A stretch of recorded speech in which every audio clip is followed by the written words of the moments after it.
बिस्मिल्लाहिर्रहमानिर्रहीम। अस्सलाम वालेकुम। इसराइल के लिए ऐसा लग रहा है एक ऐसा हथियार अब ईरान को मिलने वाला है जो इसराइल के तमाम तर पूरे मुल्क में ऐसा तबाही का सामान लेकर आएगा कि ये पिछला हमला भूल जाएंगे और शायद फ्यूचर के अंदर जो ये प्लान करके बैठे हैं वो भी सारी तबाही भूल जाएंगे। ईरान और नॉर्थ कोरिया की एक डील फाइनलाइज हो गई है। वो बड़ी इंटरेस्टिंग डील है। वो डील असल में ये है कि नॉर्थ कोरिया ईरान को ऐसी मिलिट्री टेक्नोलॉजी देगा जिससे वो इसराइल पर जब हमला करेंगे तो पूरे का पूरा इसराइल तितर बितर हो जाएगा। बदले में उन्होंने कहा है कि आपने हमारे मुल्क में आए और आकर गाड़ियों के प्लांट्स लगाएं, वहां पर आकर गाड़ियां मैन्युफैक्चरिंग करें। अब आप सोचेंगे कि ईरान के पास क्या ऐसी चीज है गाड़ियों की कि जिसके बदले वो इतनी टेक्नोलॉजी देने जा रहा है। असल में हुआ ये है, नॉर्थ कोरिया का एक डेलीगेशन आया था अभी हालिया, जो उनके ट्रेड मिनिस्टर थे, उन्होंने इनसे डील फाइनलाइज की है। अब असल में हुआ ये है कि ईरान जो गाड़ियां बनाता है वो दुनिया की सबसे बेहतरीन गाड़ियों में से एक गाड़ियां है और ईरान 2011 तक पीक पर गाड़ियां बनाता था।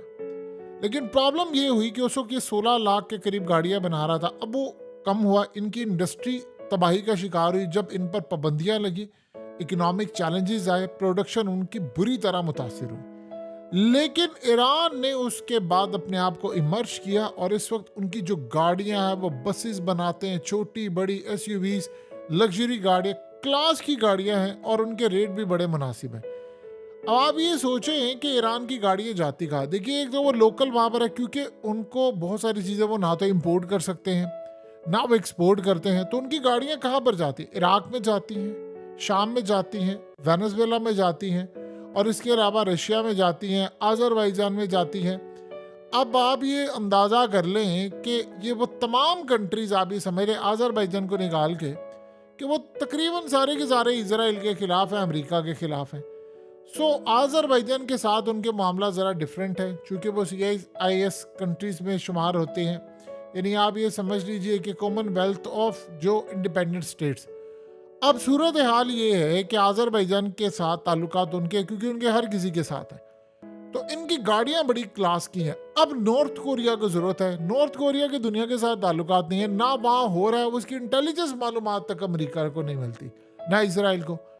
उन्होंने हालिया क्या काम किया, अब वो कौन सी टेक्नोलॉजी देने जा रहे हैं, अब आप जरा ये समझिए। आपको ये तो अंदाजा हो गया कि गाड़ियां वहां पर वो जाएंगी, बनाएंगी और उनको यानी लोकल सतह पर बहुत फायदा होगा। ईरान बहुत ही क्लास, उनकी आप समझ लीजिए कि पूरा मुल्क जो चल रहा है उनमें गाड़ियों का एक सेक्टर बड़ा ही क्लास है। अब नॉर्थ कोरिया जो उनको टेक्नोलॉजी देने जा रहा है, देखिए वैसे तो उनके पास टेक्नोलॉजी है काफ़ी सारी, लेकिन जो सबसे अहम टेक्नोलॉजी है वो EMP का एक हिस्सा है। इसमें होता क्या है कि नॉर्थ कोरिया ने हालिया मल्टीपल न्यूक्लियर टेस्ट किए थे और उसके बाद उन्होंने एक ऐसी बैलिस्टिक मिसाइल टेक्नोलॉजी बना ली है।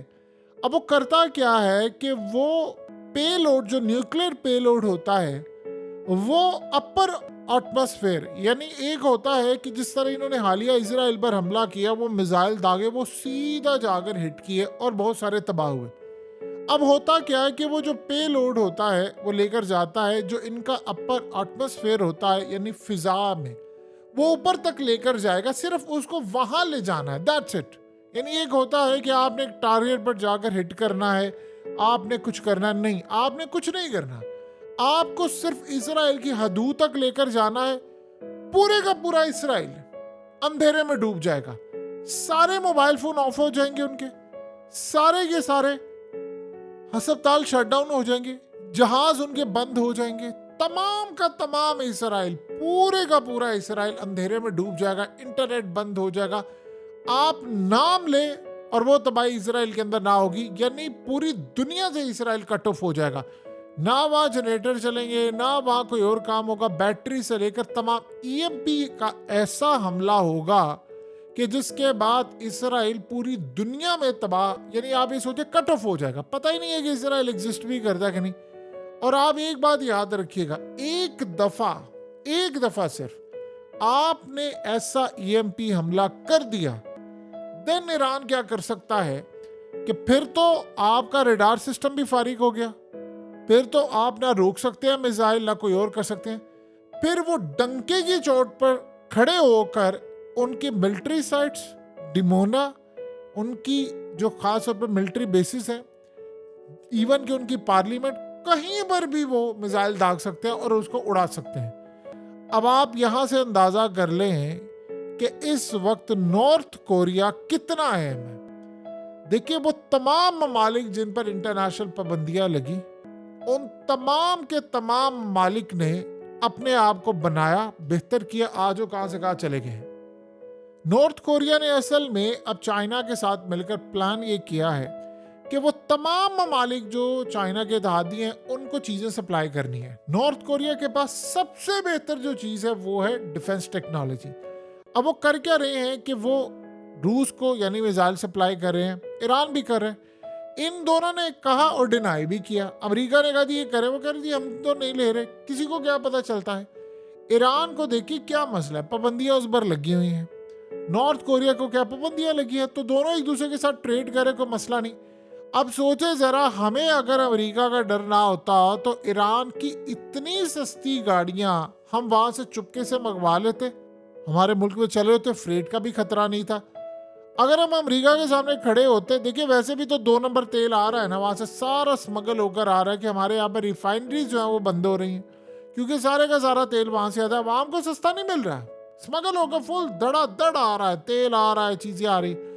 अगर हम आप ये सोचें कि अमेरिका का हमें डर ना हो तो हम ईरान से चीजें मंगवा लें, गाड़ियां मंगवाएं, कितना कुछ मंगवाएं, और उसके बाद आप देखिए आप अपनी मार्केट में बेचें। ईरान के पास दुनिया के बेहतरीन इंजीनियर्स हैं, डॉक्टर्स हैं, लेकिन वो जाहिर सी बात है अपनी गवर्नमेंट से नाराज रहते हैं उनके फैसलों की वजह से। लेकिन अब आप ये देखिए, नॉर्थ कोरिया इनको ये चीज दे सकता है।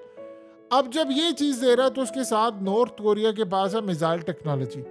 अब इनके पास जो बैलिस्टिक मिसाइल टेक्नोलॉजी है वो इतनी क्लास की है कि उसमें एडवांस टेक्निक्स और गाइडेंस जो सिस्टम है वो इतना आला है कि अपना टारगेट मिस नहीं करता। अब वो ईरान को देने जा रहे हैं, वो भी ईरान के साथ शेयर करेंगे।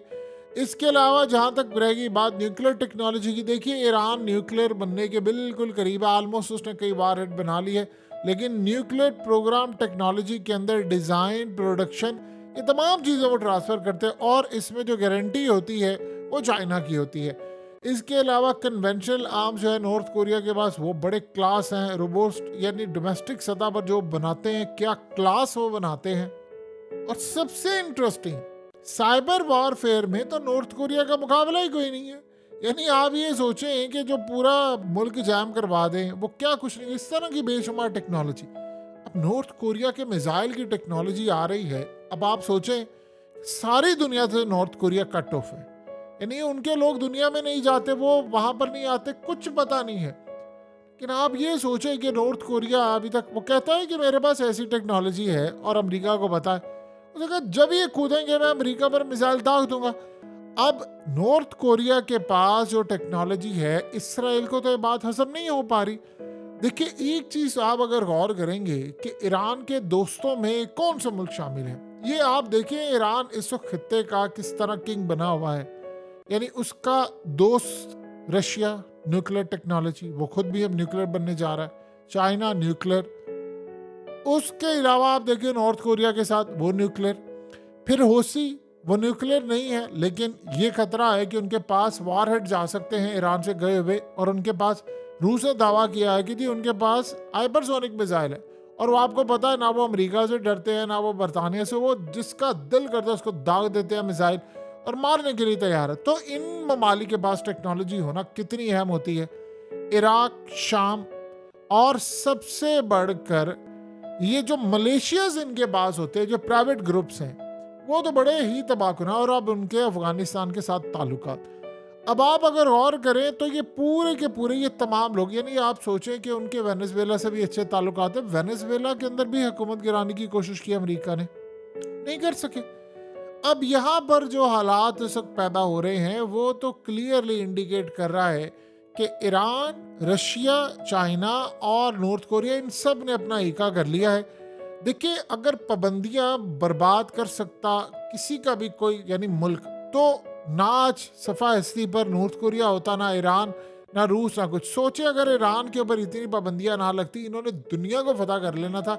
इनके पास टेक्नोलॉजी इतनी है, इतनी पाबंदियां, उसके बावजूद 34 अरब डॉलर का तेल बेच गए हैं। तो आप ये सोचें कि इनके पास ब्लैक मार्केट, ग्रे मार्केट में चीज़ें बेचने के लिए क्या है। अगर इन पर इतनी पाबंदियां ना होती तो ये तो 100-150 अरब डॉलर न जाने कहाँ तक चले जाते, क्या कुछ होता।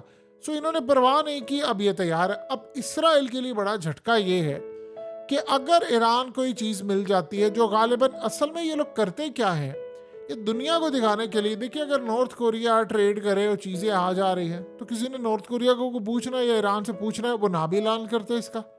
लेकिन बता कर आ रहे हैं, बताने का मकसद ये है कि वो अमेरिका को असल में पैगाम दे रहे हैं कि अमेरिका, तुम्हारा खेल खत्म हो चुका है। और इसराइल को वो कह रहे हैं कि तुम इनकी न्यूक्लियर फैसिलिटीज पर हमला ना करना। अब सबसे मजेदार बात है कि अभी हालिया तकरीबन 3-4 दिन पहले नॉर्थ कोरिया ने यानी एक ड्रिलिंग की थी। वो ड्रिलिंग थी कि काउंटर स्ट्राइक करना है। काउंटर स्ट्राइक ये है कि अगर उन पर कोई एटमी हमला हो जाता है तो वो कैसे करेंगे। अब उस वक्त कहानी बड़ी खुल के आई थी कि उन पर हमले की तैयारी, लेकिन अब चीजें ये सामने आई है कि उनसे ज्यादा ईरान पर हमला होने जा रहा है। तो उन्होंने वहां ईरान को टेस्ट करके दिखाया है कि भाई ये देखो हमारी टेक्नोलॉजी है। हम, ये तब की बात है कि जब ईरान पर हमला करने के लिए इसराइल आगे आ रहा था। तो न्यूक्लियर हमला आप पर हो और आप पर हमला होने से पहले पहले या पर हो जाए या ड्यूरिंग, आप एक ऐसा हमला कर दें कि आपका मुल्क बचे ना बचे, अगले का नहीं बचना चाहिए। तो आप ये सोचें कि अगर ये जो टेक्नोलॉजी वो उनको देते हैं, देखिए ईरान ने अभी ये काम किया तो है ना कि वो इसराइल की हदूद में मिसाइल लेकर पहुंच गया और 10 कंट्रीज को उन्होंने बाईपास किया। ये सबसे ज्यादा इंटरेस्टिंग सूरत हाल है। अब तो उन्होंने कहा जी 6 का हम नाम ले लेंगे, अभी उन्होंने बताया नहीं 6 मुस्लिम कंट्रीज जो शामिल है, और बाकी सब जो यानी अमेरिका है, बरतानिया है, फ्रांस है और जॉर्डन है, और बाकी जो उन्होंने कहा जिन्होंने गद्दारी किया हमारे साथ वो लोग शामिल हैं, यानी वो मुस्लिम कंट्रीज की बात करें। तो आप ये सोचे कि ईरान को ये ट्रिक तो आ गया है ना कि इसराइल की सरहद में कहां तक मिसाइल दागना। सोचो उन्होंने आयरन डोम को फेल किया, पैट्रियट को फेल किया और सीधा जाकर निशाने पर हिट किया। अब ये जो टेक्नोलॉजी ईएमपी वाली है, इसमें करना क्या है कि आपने उनकी एटमॉस्फेयर में यानी हदूद में, फिजाई हदूद तक सिर्फ आपने अपना मिसाइल लेकर जाना है, पेलोड लेकर जाना है, बाकी वो काम खुद कर लेगा। तो क्या ईरान ये काम नहीं कर सकता? यानी आप किसी की सरहद में देखिए होता क्या है, ईरान ने तकरीबन 7 से 10 के करीब हाइपरसोनिक मिसाइल मारे, एक भी नहीं डिटेक्ट कर पाए वो, और ना वो रोक पाए, वो सीधा जाकर हिट हुआ। तो ये तो सूरत हाल है कि आप हिट कर दें, आपको सिर्फ एटमॉस्फेयर में क्या यानी फिजाई हदूद में पहुंचाना है। हिट हो ना हो बात की बात है, वो अपना काम कर देगा। तो आप सोचें ईरान को तो ये सारी सूरत हाल आती, इसराइल क्यों अभी तक आप ये सोचें कि वो ये काम नहीं कर पा रहा। यही वजह अब आपको समझ आई कि इन्होंने ओपनली ऐलान किया कि नॉर्थ कोरिया का डेलीगेशन आया है जो हमारे साथ ईरान के साथ मामला तय है, हमने वहां पर जाकर गाड़ियों की प्रोडक्शन, अब ऐसे ऐसे आप देखेंगे ईरान के साथ उनके ताल्लुकात कितने मजीद बेहतर होंगे। माजी में भी रहे हैं लेकिन अब बहुत ज्यादा है। असल में हो ये रहा है कि एक पूरा गठजोड़ बन रहा है उन ममालिक का जो अमेरिका के खिलाफ है, वो चाइना और रूस के कैब में है। अब असल में पाबंदियों का टाइम आ गया है चाइना पर। देखिए चाइना पर आप पाबंदियां लगाएंगे तो आधा अमेरिका वैसे ही फारिग हो जाएगा। यानी अमेरिका को अभी इस बात का अंदाजा नहीं है कि वो कम से कम इनसे को 20-25 साल आगे टेक्नोलॉजी में है और 100 साल आगे की सोचे रखता है। आप ये सोचे ना कि अमेरिका ने काम क्या किया, उसने दुनिया के ममालिक में वो जाता है, उन ममालिक में जाकर वो वहां पर हमले करता है, सोना चोरी करता है, तेल चोरी करता है, जंगे करता है, इस तरह की हरकतें करता है। लेकिन क्या इस सारी सूरत हाल में अमेरिका ने दुनिया को फतह कर लिया, उसने कई ममालिक को तबाह किया।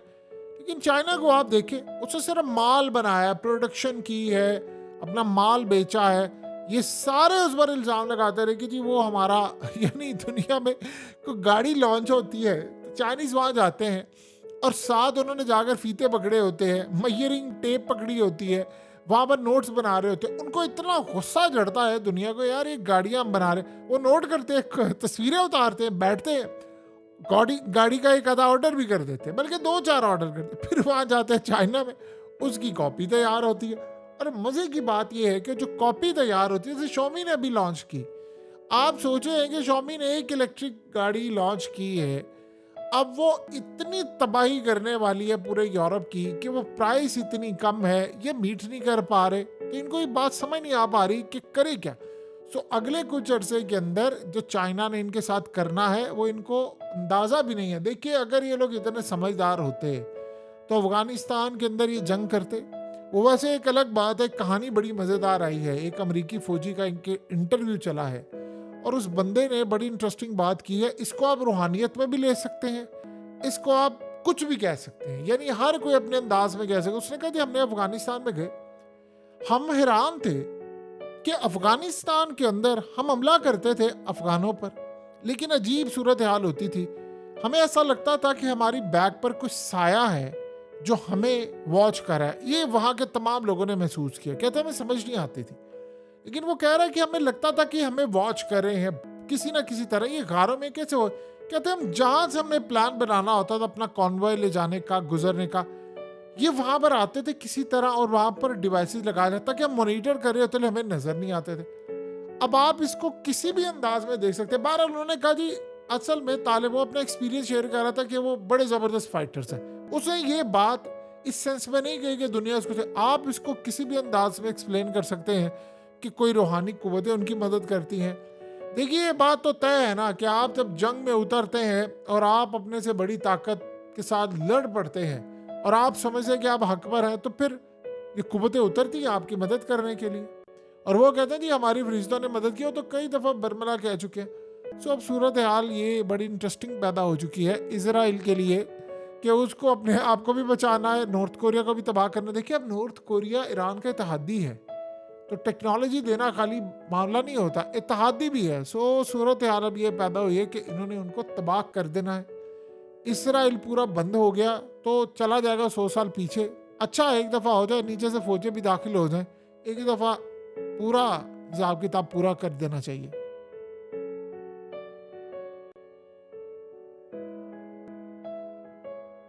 हकीकत टीवी को सब्सक्राइब करना मत भूलें, वीडियो को लाइक करें, शेयर करें और कमेंट सेक्शन में अपनी राय का इजहार ज़रूर करें।